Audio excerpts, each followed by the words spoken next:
Hello, this is Todd Tolson. Special education has been close to my heart for over 20 years. In 2003, I became a foster parent to a 5-year-old boy who was enrolled in special education. I wanted to support him in every way I could, so I set out to learn everything about special education, how IEPs work, how to navigate the system, and how to be a voice when he needed one. That experience led me to serve as a parent member on the New York City's Department of Education's Committee on Special Education. I was assigned to schools in East New York, Brooklyn, communities that are often underserved. In that volunteer role, I joined IEP meetings to help parents understand what was being said, what their options were, and what goals were being set for their children. Many of the families that I work with face challenges with literacy or simply felt overwhelmed.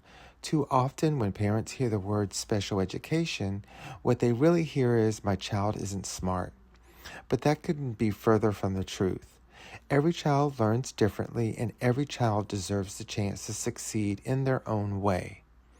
Over the years, I've had the privilege of helping hundreds of families find hope and confidence through the IEP process. My commitment to advocacy continues today. In 2024, I was appointed by the Moore administration to serve on the Maryland State Rehabilitation Council. In that role, I helped strengthen vocational and rehabilitation services for people with disabilities, ensuring that education, employment, and independence remain within reach for everyone. I share all of this because I'm deeply concerned about the recent cuts with the Department of Education, particularly in special education. These changes could have real and lasting effects on students, families, and communities who depend on those services. Recently, I attended an advocacy meeting at Senator Mark Warner's office and Senator Tim Kaine's office. I would like to share a letter written from the Senate and the senators that signed it. This letter represents a united effort to protect the rights, resources, and opportunities that every child deserves. The letter reads as follows. United States Senate, Washington, D.C. 20510, October 20th, 2025. The Honorable Linda McMahon, Secretary, Department of Education, 400 Maryland Avenue, S.W., Washington, D.C. 20202. Dear Secretary McMahon, we write with outrage at the Department of Education's, latest illegal reductions in force, RIF, of 465 employees, approximately 20% of the department's remaining workforce, which have been carried out during the government shutdown. A shutdown does not compel the department to fire workers, nor does it provide any additional authority to do so. The department is choosing to conduct these mass firings, further degrading support for students nationwide, in clear violation of the Anti-Deficiency Act and the Administrative Procedure Act, among other federal laws. Punitive, reckless actions like these latest firings demonstrate how President Trump and Office of Management and Budget Director Russell Vought are relishing the government shutdown they caused and are treating students as political pawns. That is outrageous and flatly unacceptable.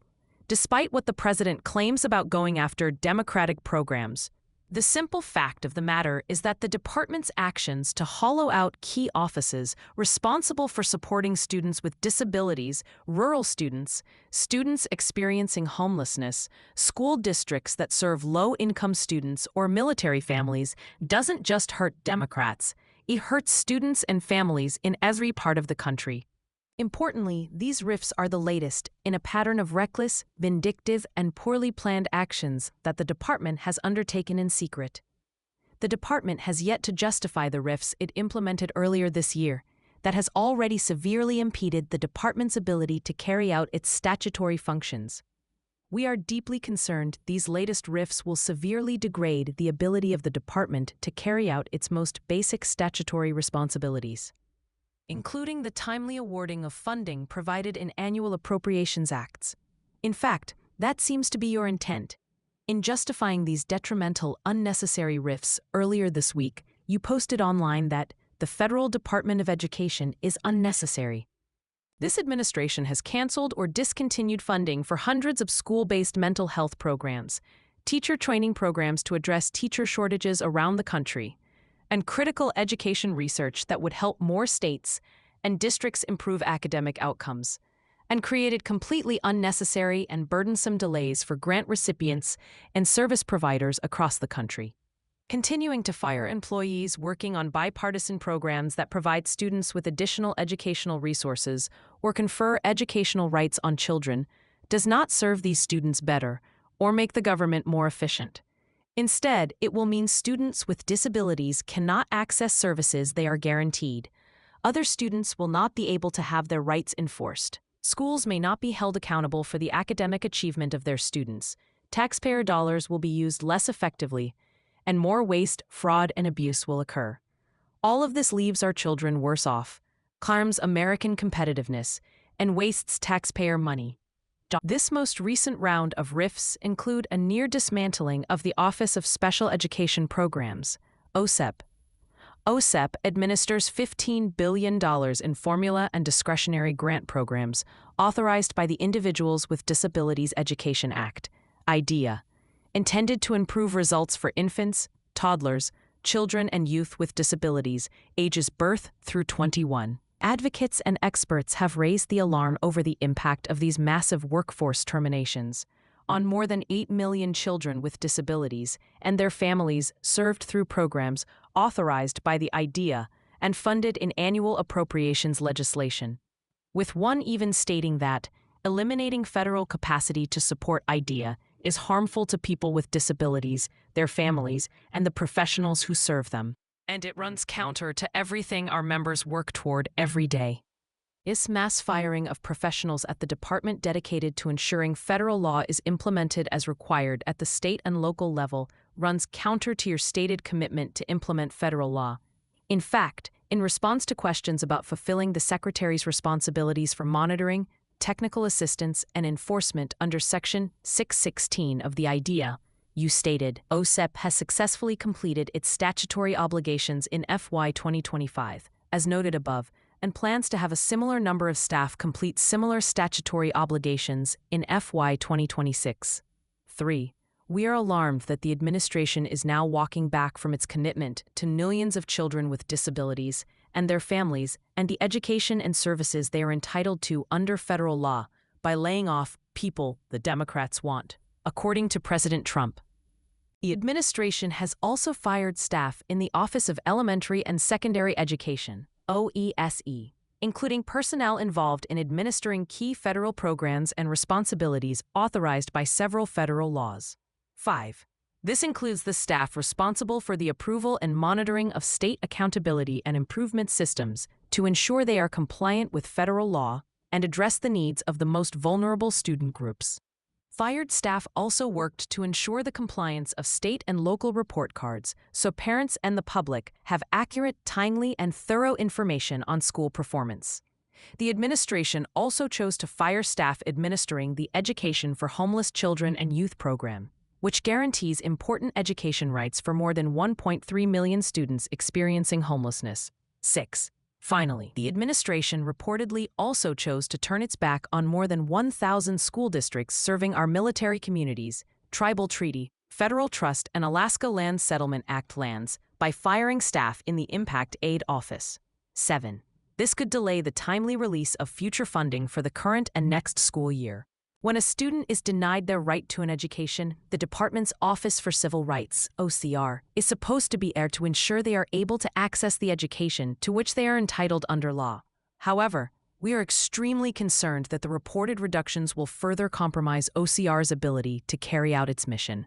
As you are aware, earlier this year, the department reduced OCR's workforce by more than half and closed more than half of all of its regional offices. 8. Those reductions left OCR's workforce with an unprecedented and unmanageable number of open investigations per OCR staff of 168 to 1. Additional staff reductions will simply worsen an already unreasonable burden for remaining staff and deny timely remedy for students and families. Also included in the latest round of RIFs was nearly everyone in the Rehabilitation Services Administration, RSA. RSA is the primary agency responsible for carrying out activities under various titles of the Rehabilitation Act of 1973 that are funded through the department. The Rehabilitation Act helps states provide critical employment services to individuals with disabilities. These services improve employment opportunities for individuals with disabilities and assist in helping such individuals live independently in their communities. The department is responsible for implementing these mandatory programs, including carrying out monitoring activities for these programs, providing technical assistance to grantees, and publishing information to organizations to ensure the effective implementation of the programs funded under the Rehabilitation Act. 10. In FY25, Congress provided approximately $4.4 billion for programs funded through the department under the Rehabilitation Act. 11. By firing nearly everyone that works on these programs, the administration is showing it does not care about community integration for people with disabilities or improving the employment opportunities of such individuals. The administration also chose to RIF nearly everyone in the Office of Higher Education Programs. This office is responsible for implementing many different higher education grant programs, including TRIO, Gaining Early Awareness and Readiness for Undergraduate Programs, grant programs for historically Black colleges and universities, Hispanic-serving institutions, tribal colleges, and other minority-serving institutions. The Child Care Access Means Parents in School program, the Basic Needs for Post-Secondary Students program, Post-Secondary Student Success Grant program, and the Rural Post-Secondary and Economic Development program. These bipartisan programs received over $2.9 billion in FY25. Much of this funding was awarded right before September 30th, after a bungled obligation process during which grantees did not receive continuation awards for legally dubious reasons, and then, because of the department's refusal to run timely, new FY25 grant competitions, it instead front-loaded resources or funded old grant slates. The latest round of RIFs will compound the destruction of the first round of RIFs and further ensure that the department does not have adequate staff to carry out the statutory requirements covering these programs or ensure grantees fulfill all their responsibilities as stewards of these taxpayer resources. In addition, the department still has hundreds of millions of dollars in already appropriated funds to obligate before December 31st of this year. These RIFs will make it extraordinarily difficult to meet that deadline, and in a way that ensures taxpayer dollars are put to the best use. The programs funded through the Fund for the Improvement of Post-Secondary Education, including the Basic Needs Systems Grants Program, the Post-Secondary Student Success Grants Program, the Research and Development Infrastructure Investments Program, the Open Textbook Pilot, the Centers of Excellence for Veteran Student Success Program, and the Rural Post-Secondary and Economic Development Grant Program, all help improve post-secondary access and completion for students attending college, many of whom are low-income or first-generation. The department also recently issued notices inviting applications for $270 million of funding for 2 school-based mental health programs. State and local educational agencies must submit their applications by the end of the month, before department staff and peer reviewers take additional actions required before awards can be made by December 31st. These RIFs will put the department at risk of letting these funds expire, harming students and families who count on these programs. The department is essential to protecting the rights of our nation's students and ensuring billions in taxpayer funding is spent effectively and as Congress intended, to improve the academic outcomes of students and prepare them for success in school and life.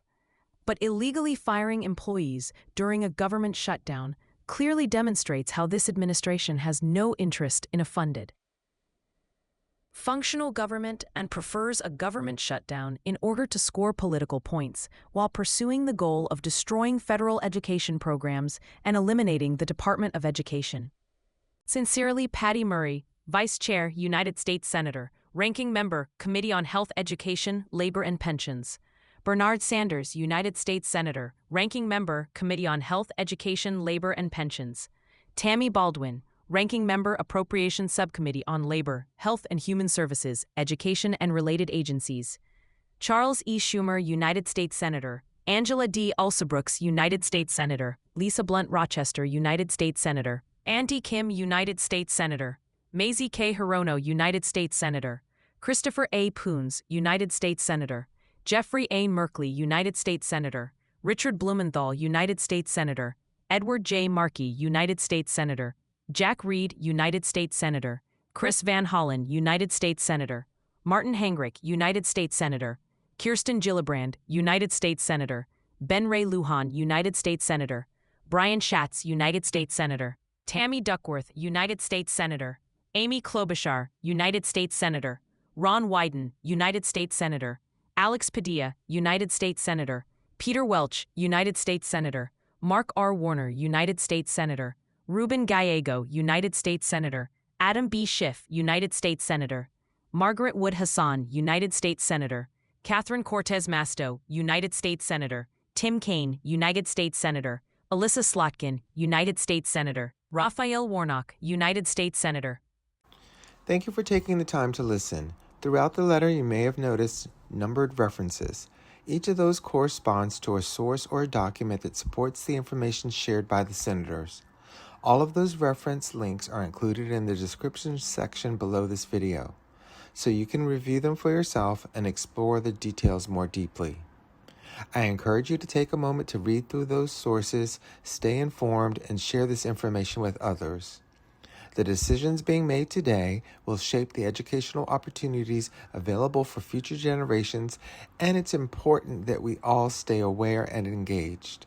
Thank you again for listening, for caring, and for being a part of the conversation about protecting special education and the students who depend on it.